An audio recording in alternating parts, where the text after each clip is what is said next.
Good morning. Initially, I want to thank some people who have assisted me in my endeavor this morning. Karen Sykes, my lay liturgist, our marvelous and wonderful pianist, Hannah, and our choir director, who picked most of the hymns and argued with me about one that I wanted.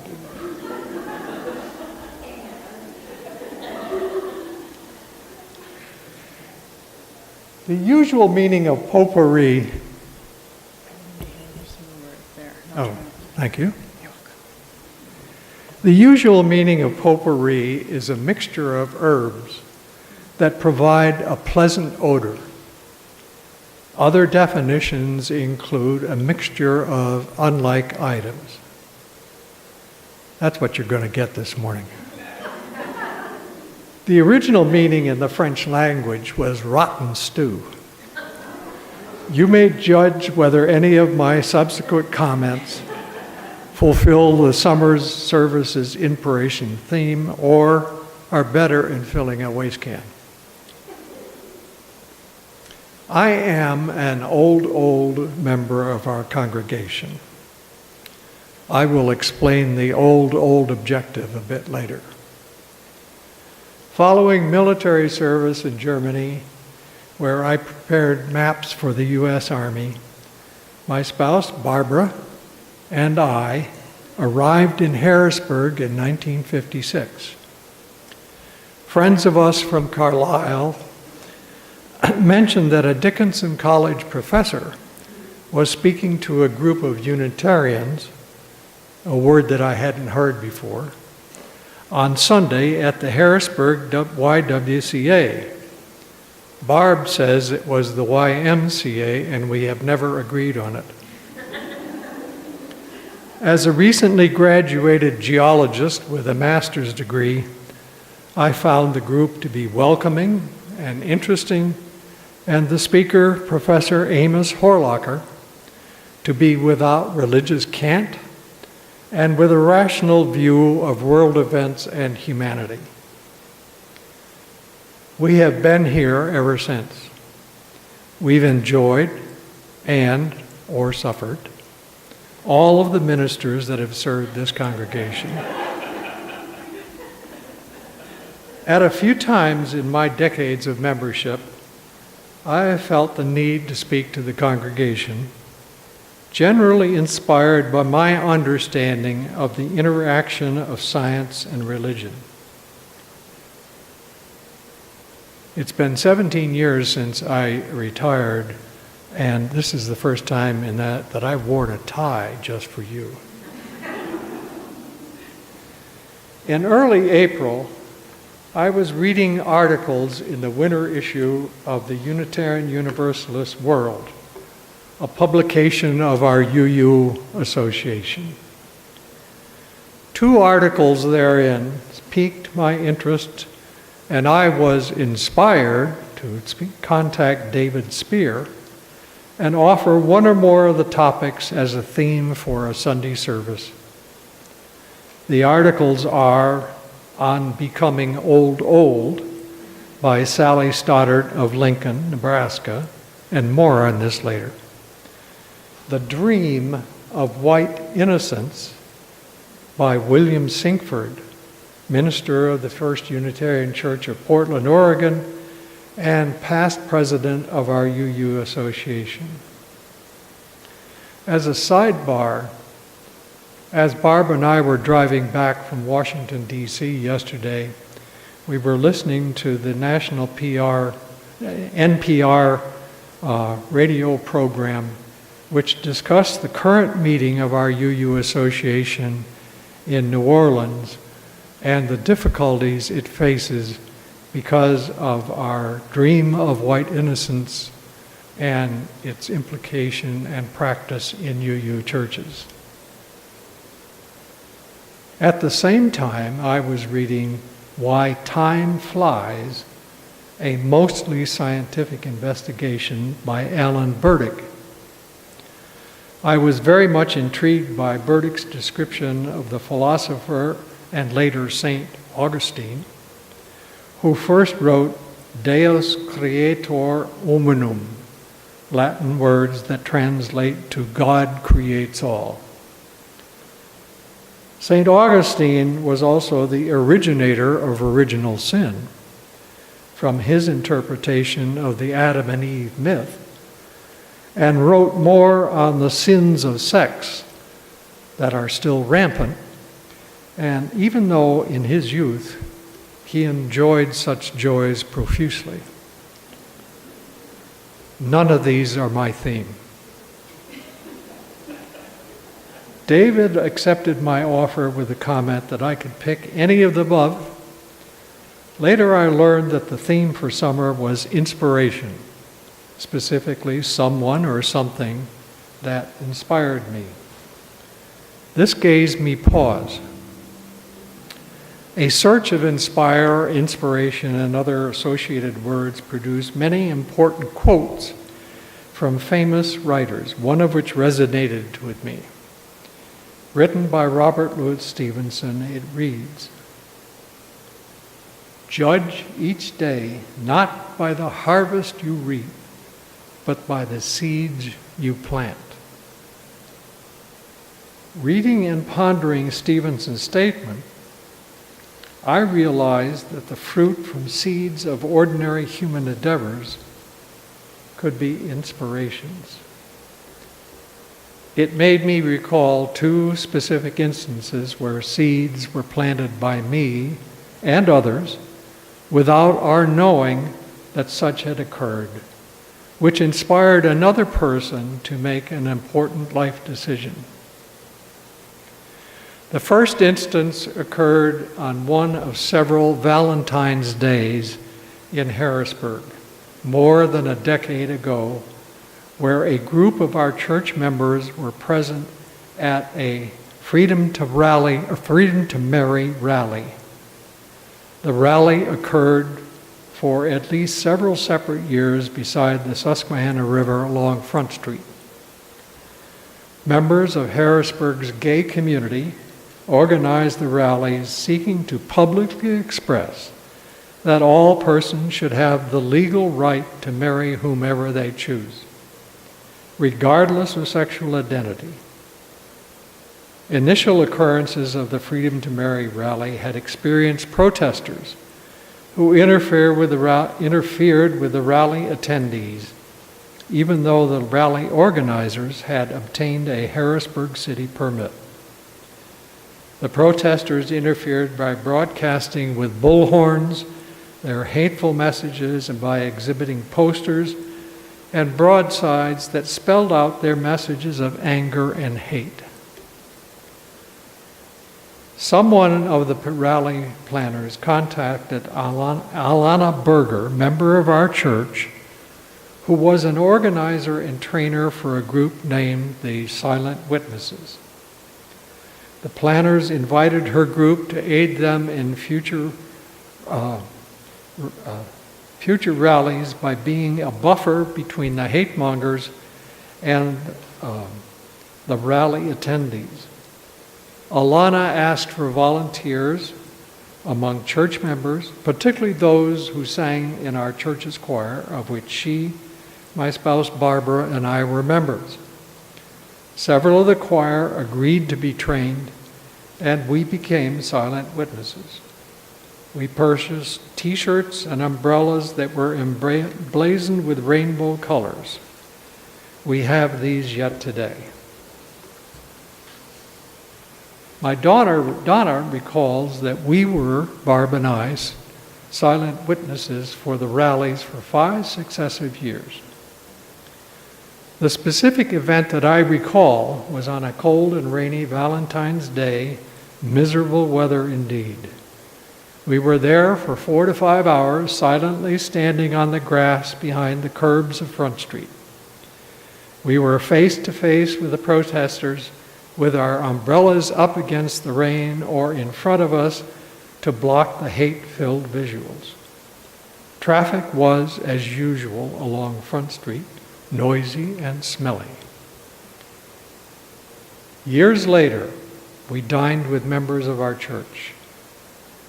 One of them spoke to me on that occasion that his decision to join our church was partially a result of his observing Barb and I, two old persons, standing there on a miserable, cold, and rainy day for several hours so that he and his friends could participate in the Freedom to Marry rally. As I recall his words, it went something like this. My final decision to join the Unitarian Church of Harrisburg resulted from seeing you two standing silent for hours at our rally. A church that has members like you, two old persons who would give of their time on a miserable day, is the church I want to attend. As a sidebar, I got an email last night from Alana Berger calling for witnesses to attend the Pride Festival in Lancaster today, and noting that there would be future training on July 22nd of this year.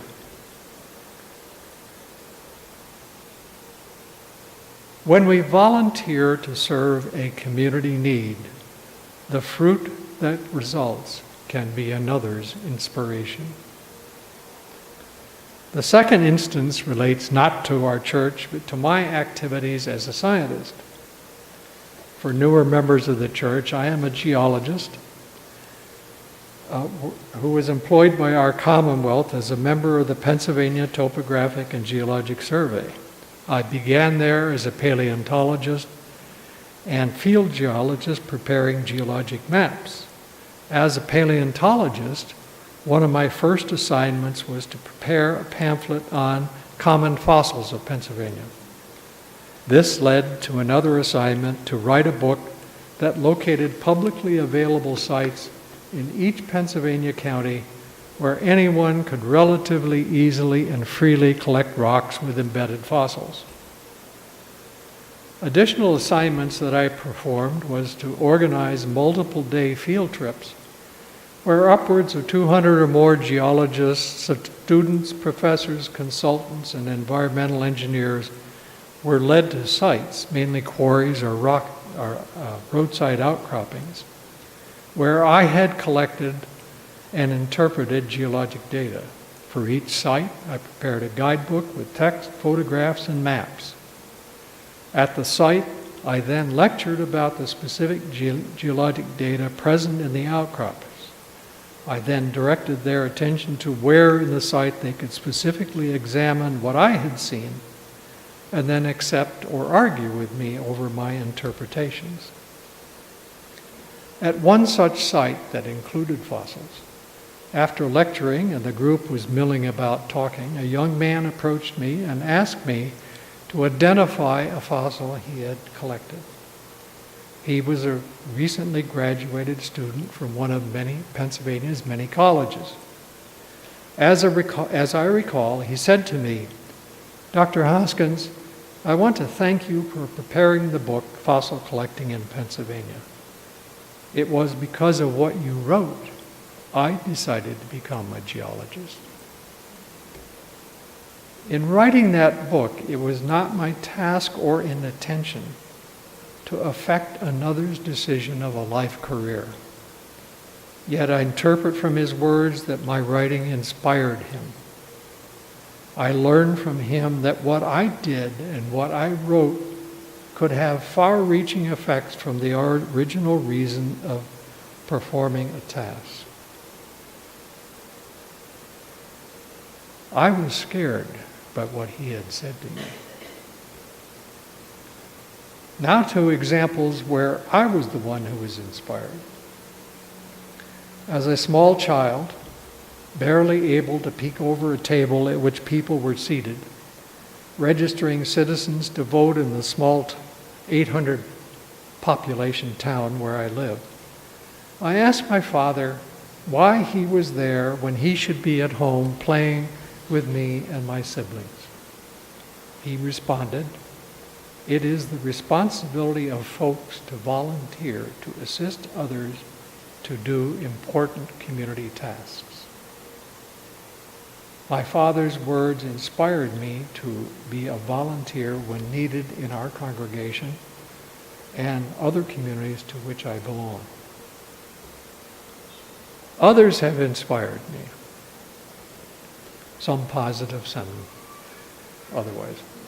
In high school, my class started with 12 students. 6 of us graduated. The school principal, J. Bentley Hobart, taught a class in earth science. It included field trips to examine the many examples of sediment deposited by glaciers that covered our Black River Valley. Many limestone quarries with fossils existed on the western valley slopes. To the east, the metamorphic rocks of the Adirondacks were there, as well as they were there in my basement. Mr. Hobart's course inspired me to become a geologist. As you might imagine, when I went to college with more than 200 students, it took me a long time to acclimate and learn how to be a successful college student. I did not get any A's in any first semester class, and I failed in Spanish. At the beginning of the second semester, I was called to the dean's office, where he said, "Mr. Hoskins, I see you've had a good time." "Mr. Hoskins, you have had your good time." Needless to say, I was very much inspired by Dean Huntley. Later, your graduation, I asked for his opinion as to whether I would succeed in graduate school, because I recognized that I was but a middling student as an undergraduate, and to be a research scientist required additional education. Dean Huntley's response was, "Mr. Hoskins, are you prepared to work?" I affirmatively responded. He said, "You will succeed if you are prepared to work hard." That response inspired me to try to get into graduate school, which I successfully did. Enough of inspiration. I hope that my personal stories resonate with one or more present. If not, please tell me whether they are merely foolish, sentimental recollections of an old fart or have some meaning. The articles that I read in the UU World and listed at the beginning of my words are important because they relate to issues that our congregation, as well as all other UU congregations, should be aware of and work to resolve if we are to fulfill the principles we weekly repeat. I urge that you read them. You may access them at the home page of our UU website. Along the right side and near the bottom, there is a clickable icon that takes you to a list of current and recent editions of the UU World.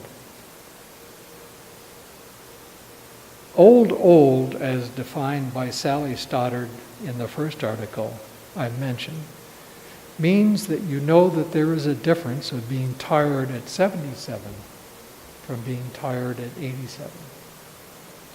I can attest to her conclusion, now being 87 myself and having survived more than 5 years of chemotherapy. I focus on her story because in it she comments that churches need to implement the Americans with Disabilities Act in their buildings. We need congregational resources to maintain and upgrade our buildings so that we can serve all those who find UU their church home. Treasurer Ed Sykes earlier told you that we, as congregants, need to contribute additional funds so that we can end our fiscal year without a deficit on June 30th. At the June 14 meeting of our Finance Committee, committee members learned that we need an additional $20,000 by June 30th to pay our staff and bills. Knowing of this immediate need, Barb and I will be contributing an additional $2,500 and raising our following year pledge by the same amount.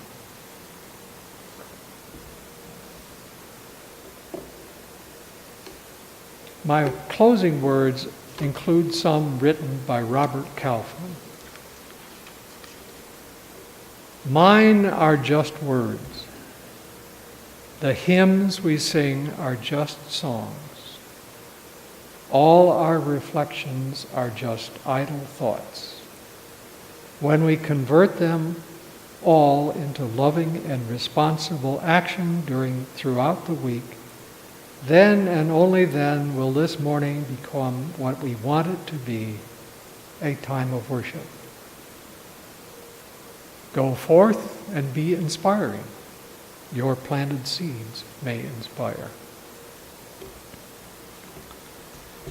Now, please rise in body and spirit and join in singing number 326 in the gray hymnal. Let all the beauty we have known.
We have come to this time and place to discover the wondrous gift of free religious community, to renew our faith in the holiness, goodness, and beauty of life, to reaffirm the way of the open mind and full heart, to rekindle the flame of memory and hope, and to reclaim our vision of an earth made fair with all her people one. Our service is ended. Please join us downstairs for coffee and conversation. Thank you for participating.